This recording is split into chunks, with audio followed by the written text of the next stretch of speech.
뉴스 브리핑입니다. 첫 번째 뉴스입니다. 고 임세원 교수 사건을 계기로 의료기관 내 폭행 근절을 위한 법안 발의가 이어지고 있습니다. 자유한국당 박인숙 의원은 지난 4일 안전한 의료 환경 조성을 위한 의료법 개정안을 대표 발의했습니다. 개정안은 병원급 이상의 의료기관에 보안장비 설치와 보안요원을 배치하도록 했는데요. 여기에 소요되는 비용은 국가에서 지원할 수 있도록 하고 의료인 폭행에 대한 처벌 중 벌금형을 삭제하고 징역형만을 부과하기로 했습니다. 의료진에 대한 강력범죄는 근무자들의 의욕을 떨어뜨리고 같은 시간에 진료를 받고 있는 환자들에게도 큰 피해를 줄 수 있기 때문에 심각한 문제가 될 수 있습니다. 박 의원은 이러한 문제를 지적하면서 예방책과 처벌을 강화해서 의료기관에서 강력범죄가 재발하지 않도록 적극적으로 노력해야 한다고 설명했습니다. 박 의원은 지난해 7월에도 의료법 개정안을 발의했는데요. 의료기관에서 진료방해나 의료인 폭행 시 피해자가 가해자의 처벌을 원하지 않는다는 의사를 표시하더라도 처벌할 수 있도록 반의사 불벌죄를 폐지하는 내용을 담고 있습니다. 자유한국당 김승희 의원도 지난 4일 의료기관 내 폭행 예방을 위한 법안을 발의했습니다. 개정안은 의료인 폭행 처벌 강화와 함께 의료기관 비상문과 비상공간, 비상벨 설치를 의무화하고 그에 따른 비용은 국가가 지원토록 하는 내용을 담고 있습니다. 김 의원은 개정안 입법을 통해서 다시는 이런 비극적인 사건이 일어나서는 안 될 것이라고 강조했습니다. 그리고 더불어민주당 신동근 의원도 같은 날 의료기관 내 안전 강화를 위한 의료법 개정안을 발의했습니다. 한편 대한의사협회에 따르면 의료기관 내 폭행 근절법, 즉 임세원법은 현재까지 의료법 개정안 10건을 비롯해서 총 15건이 국회에 계류 중입니다. 다음 뉴스입니다.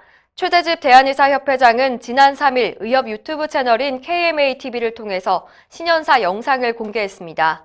최대집 회장은 올해 가장 시급한 것은 수가 정상화라고 밝혔는데요. 초재진료 30% 인상과 처방료 부활에 관해서도 정부에 확답을 요구했습니다.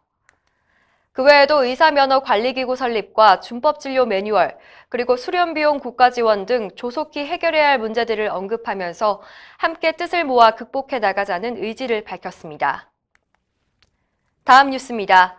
고 임세원 교수 사건으로 범의료계가 분개한 가운데 정부와 의료계 간 논의기구가 마련될 전망입니다. 보건복지부와 대한의사협회, 대한병원협회, 그리고 대한정신건강과학회는 지난 3일 회동을 갖고 안전진료 태스크포스를 구성하기로 합의했습니다. 구성될 태스크포스는 폭력 실태 현황을 파악하고 실효성 있는 개선책을 마련할 계획인데요. 의협은 우리나라 전 의료기관을 안전한 공간으로 만들겠다는 목표로 태스크포스를 통해 적극적으로 의견을 개진하겠다는 의지를 내비쳤습니다. 복지부도 정부 차원에서 의료계의 의견을 적극 수렴해서 정책에 반영하겠다는 입장을 밝혔습니다. 다음 뉴스입니다. 국민건강보험공단 김용익 이사장이 건강보험 수가에 의료인 안전에 대한 항목을 신설하는 방안을 적극 추진하겠다고 밝혔습니다. 지난 3일 고 임세원 교수의 빈소를 찾아 조문한 김 이사장은 정신의학과는 다른 진료 과목보다 환자로부터 피해를 당할 가능성이 높은 편이라면서 지금까지 정신의학과에서 요구했지만 충분히 관철되지 않았던 부분들을 다시 한번 살펴보겠다고 말했습니다. 특히 김 이사장은 의료인 안전에 관한 제도 개선을 위해서는 국회와 보건복지부 등과 협의가 필요하다고 전제하면서도 결국은 수가 항목이나 수가 수준 등이 반영돼야 제도 개선이 유효할 것이라며 그런 부분은 적극 나서겠다고 약속했습니다. 이상으로 뉴스 브리핑을 마칩니다. 자세한 사항은 의협신문을 참고하시길 바랍니다.